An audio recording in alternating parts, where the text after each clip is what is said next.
খবর সংগ্রহ করতে গিয়ে মারধরের শিকার ভাঙড়ের তরুণ সাংবাদিক। তাকে ধরে বেধড়ক মারধর করলেন এক যুবক। শুক্রবার সন্ধ্যায় চাঞ্চল্যকর ঘটনাটি ঘটেছে ভাঙড়ের হাতিশালা 6 লেনে। শুক্রবার সন্ধ্যায় হাতিশালা এলাকায় খবর সংগ্রহ করতে গিয়েছিলেন সাংবাদিক সুরাজ মোল্লা। অভিযোগ, তখনই স্থানীয় তৃণমূল কর্মী হাফিজুল গাজী এসে হামলা চালান তার ওপর। তাকে প্রথমে মুখে কিল, চর এবং তার ভাঙা হাতে সজোরে আঘাত করেন। মারের চোটে গুরুতর আহত সাংবাদিক সুরাজ মাটিতে লুটিয়ে পড়েন। স্থানীয়রা ছুটে গিয়ে তাকে উদ্ধার করে জিরেনগাছা হাসপাতালে নিয়ে যায়। আঘাত গুরুতর হওয়ার ফলে চিকিৎসকরা তাকে আরজিকর হাসপাতালে স্থানান্তরিত করে। ওই ঘটনার পর পুলিশের দ্বারস্থ হন সাংবাদিক সুরাজ। ইতিমধ্যে বিষয়টি নিয়ে তদন্ত শুরু করেছে পুলিশ। সাংবাদিকের ওপরে হামলার ঘটনায় নিন্দায় সরব হয়েছেন সমাজের সর্বস্তরের ব্যক্তিত্বরা। সরকার সাহেব ইতিপূর্বে অবাঞ্ছিত অনেক মন্তব্য করেছেন, আমাদের নামে করেছেন। আমাদের নামে করতে করতে দেখলাম শওকত মোল্লা সাহেব বা তার ঘনিষ্ঠ মানুষের কিছু অন্যায়গুলোকে যারা তুলে ধরছিল তাদের বিরুদ্ধে হুঙ্কার দিয়েছিলেন, মারার নিদান দিয়েছিল। আজকে খবর পেলাম হাতিশালাতে, যাকে আমরা 6 লেন বলে জানি, সেখানেও আশপাশে এলাকাতে একটি ডিজিটাল প্ল্যাটফর্মের সাথে কাজ করেন এক সাংবাদিক, তার উপরে আক্রমণ হয়, যেখানে শওকত মোল্লা তার অদূরেই ছিলেন। আমরা যতটুকু খবর পাচ্ছি শওকত মোল্লা বকলমের নেতৃত্বেই আক্রমণ হয়েছে, কারণ ইতিপূর্বে বলেছিল এটা হয়েছে। তাদের অপরাধ কি খোঁজ নিয়ে আমি একটু দেখলাম যে এই ছেলেটি বা এরা শওকত মোল্লা সাহেবের ঘনিষ্ঠ রাকেশ রায় চৌধুরী, যে ওয়েটল্যান্ড সহ এলাকাকে মানুষকে অতিষ্ঠ করে রেখেছে, লাগাতার এরা খবর করেছিল। অনেক এদেরকে বারণ করেছে, তাও এরা সত্য খবর পরিবেশন করার জন্য পিছপা হয়নি, হুমকি টুমকি অনেক দিয়েছিল। অবশেষে দেখলাম এর উপর আক্রমণ হয়েছে, প্রাণঘাতী হামলা চালিয়েছে। তবে আমি আশা করব এই যে সাংবাদিকের উপরে হামলা চালিয়েছে, আমি একজন ভাঙড়ের যেহেতু সাংবাদিক, সে ভাঙড়ের প্রতিনিধি হিসাবে, জনপ্রতিনিধি হিসাবে যদি আমার কাছ থেকে সহযোগিতা চাই, সম্পূর্ণ সহযোগিতা দিয়ে দেবো, আমি লড়াই করব। এটা মেনে নেওয়া যায় না। এমনি ভারতবর্ষের সাংবাদিক স্বাধীনতা আমরা 180টি দেশের মধ্যে 151 নম্বরে পৌঁছে গিয়েছি 2025 সালে, আমি ডেটা বলছি। এখানে আপনার বিরুদ্ধে আমার বিরুদ্ধে খবর হলে আক্রমণ করতে হবে মানে কি? এটা কি পেয়ে গেছে? সাংবাদিক স্বাধীনতা নেই? রিপোর্টার্স উইদাউট বর্ডার্স এই সংস্থা একটা সার্ভে করে ওয়ার্ল্ড ওয়াইড 180টি দেশ নিয়ে 151তম স্থানে আমরা পৌঁছে গেছি। মানে আমাদের সাংবাদিক স্বাধীনতা হস্তক্ষেপ আর গলা টিপার জন্য এই যে আক্রমণ হচ্ছে, মানে ওই ছেলেটি আর শওকতের বিরুদ্ধে না খবর করতে পারে, তার চালাচামুন্ডা যারা অন্যায় কাজ করছে তাদের বিরুদ্ধে খবর করতে পারবে না। খবর করলে এই ধরনের মার হবে।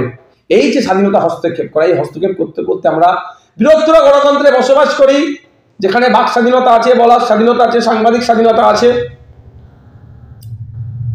সেখানে এইভাবে সাংবাদিকদের উপরে আক্রমণ মানে গণতন্ত্রের উপরে আক্রমণ। তথাকথিতভাবে আমরা গণতন্ত্রের চতুর্থ স্তম্ভ বলে অভিহিত করি সাংবাদিকদেরকে। এটা মেনে নেওয়া যায় না। সরকার সাহেব বা যেই করুক না কেন, বা যার প্রত্যক্ষ পরোক্ষ মদত আছে না কেন, এর জবাবটা দেওয়া হবে। এটা মেনে নেওয়া যায় না। এটা ভাঙড়ের সুনামকে ক্ষুণ্ণ হচ্ছে। আমি ভাঙড়বাসীকে বলবো, এই সরকার সাহেবের কাছ থেকে আপনারা দূরে থাকবেন, কারণ এটা ভাঙড়ের বদনাম হচ্ছে। ইতিপূর্বে অনেক হিংসা টিংসা অনেক হয়েছে, ভাঙড়ের বদনাম করেছে। তারপরে আমি ভাঙড়ে যাওয়ার, ভাঙড়ের মানুষ আমাকে গ্রহণ করার পরে রক্তদান, বিভিন্ন সামাজিক অনুষ্ঠান করার আস্তে আস্তে ভাঙড়ের সুনাম রাজ্যে ছড়িয়ে পড়ছে। ঠিক সরকার সাহেব এমপি হলো, তার দলের লোককে খুন করছে, আমাদের দলের লোককে খুন করছে, এইসব চলতে চলতে আবার সাংবাদিকের উপর আক্রমণ। এটা কিন্তু ভাঙড়ের ইতিহাসে ছিল না, আমার জানা নাই সাংবাদিকের উপর আক্রমণ। এইটা হলো ভাঙড়ের বদনাম হচ্ছে। এখন হেডলাইন কি হবে? ভাঙড়ের সাংবাদিক আক্রান্ত, ভাঙড়ের সাংবাদিক আক্রান্ত। বদনামটা কারা হচ্ছে? ভাঙড়কে করা হচ্ছে। তাই ভাঙড়ের সহজ সরল সাদাসিধে মানুষকে বলবো, এই শওকত সাহেব নামক যে নটোরিয়াস ক্রিমিনাল আছে, এর কাছ থেকে গণতান্ত্রিক প্রক্রিয়া একে ভাঙড় থেকে বিতাড়িত করতে হবে, রাজ্য থেকে গণতান্ত্রিক প্রক্রিয়াকে বিতাড়িত করতে হবে, নাহলে ভাঙড়ের নাম রাজ্যের নামে খারাপ করবে।